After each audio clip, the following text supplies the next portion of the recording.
ಸರ್ಕಾರ ಕನ್ನಡದ ಕೊಲೆ ಮಾಡುತ್ತಿದೆ. ಕನ್ನಡವನ್ನು ಕೊಲೆ ಮಾಡುವುದನ್ನು ಮೊದಲು ನಿಲ್ಲಿಸಬೇಕು ಈ ಸರ್ಕಾರ. ಬೇರೆ ಬೇರೆ ಕೊಲೆ ಮಾಡುತ್ತೀರಿ, ಆದರೆ ಅದೆಲ್ಲ ಕೇಳಲ್ಲ.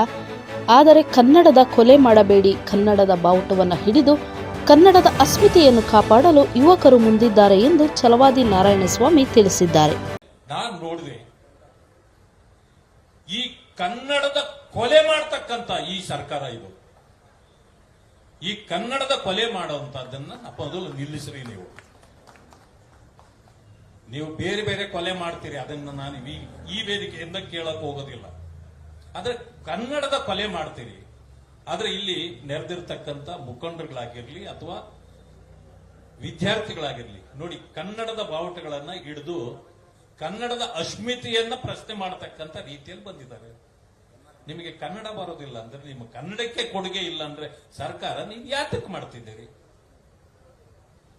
3 ತಿಂಗಳ ಮುಂಚೆ, 2 ತಿಂಗಳಾಯ್ತು, PDO ಪರೀಕ್ಷೆ ಕೂಡ ನಡೆಯಿತು. ಗುಲ್ಬರ್ಗಾದಿಂದ ನನಗೆ ಒಂದು ಫೋನ್ ಕರೆ ಬಂತು. ಅಣ್ಣ, ಇಲ್ಲಿ ಆಕ್ಸ್ಫರ್ಡ್ ಸ್ಕೂಲ್ನಲ್ಲಿ ನಮಗೆ ಪ್ರಶ್ನೆ ಪತ್ರಿಕೆಗಳೇ ಕೊಟ್ಟಿಲ್ಲ, ಈಗಾಗಲೇ 2 ತಾಸು ತಡ ಆಗಿದೆ, 24 ಜನ ಒಂದೊಂದು ರೂಮ್ ನಲ್ಲಿ ಹಾಕಿದ್ದಾರೆ, ನಮಗೆ ಕೇವಲ 12 ಪ್ರಶ್ನೆ ಪತ್ರಿಕೆಗಳನ್ನು ಮಾತ್ರ ಎತ್ಕೊಂಡು ಬಂದಿದ್ದಾರೆ. ಅದಾದ್ಮೇಲೆ ಕೊಡ್ಲಿಕ್ಕಾಗ್ಲಿಲ್ಲ ಅವ್ರಿಗೆ.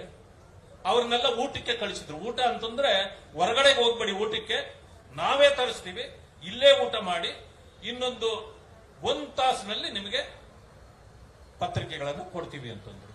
ಕೊನೆಗೆ ಅದು ಆಗ್ಲೇ ಇಲ್ಲ. ಅವರೆಲ್ಲರೂ ಬೀದಿಗಿಳಿದು ಹೋರಾಟ ಮಾಡಿದ್ರು.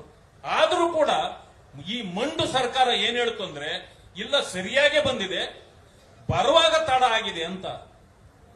ಆದ್ರೆ ಮಾಡಿದ ಲೋಪಗಳಿಗೆ ಸಮಜಾಯಿಸಿ ಕೊಡೋದನ್ನೇ ಮಾಡುತ್ತದೆ ಹೊರತು ಈ ಸರ್ಕಾರ ತಪ್ಪುಗಳನ್ನು ಸರಿಪಡಿಸೋಣ, ಯಾರು ಅವ್ರಿಗೆ ಅನ್ಯಾಯ ಆಗದೆ ಇರಲಿ, ಆ ಯುವಕರು ಕೆಲಸಕ್ಕೆ ಹೋಗ್ಲಿ ಅಂತಕ್ಕಂಥ ಒಂದು ಇದೇ ಇಲ್ಲ ಇವರಿಗೆ.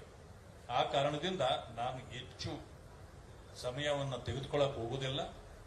ನೀವೇನು ಯುವಕರೆಲ್ಲ ಬಂದಿದ್ರಿ, ಮಾನ್ಯ ಅಧ್ಯಕ್ಷರನ್ನ ನಮ್ಮ ವಿಜಯೇಂದ್ರ ಅವರನ್ನ ಕೇಳಿದ್ರಿ, ನನ್ನನ್ನು ಕೂಡ ಭೇಟಿ ಮಾಡಿದ್ರಿ.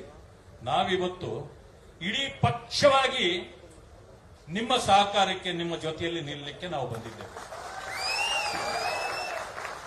ಇಡೀ ಪಕ್ಷವಾಗಿ ಬಂದಿದ್ದೇವೆ. ಯಾವುದೇ ಕಾರಣಕ್ಕೆ ನಿಮಗೆ ಅನ್ಯಾಯ ಆಗುವುದನ್ನು ನಾವು ಸಹಿಸಿಕೊಳ್ಳೋದಿಲ್ಲ. ಅಧಿಕಾರ ಇರುತ್ತೆ, ಹೋಗುತ್ತೆ.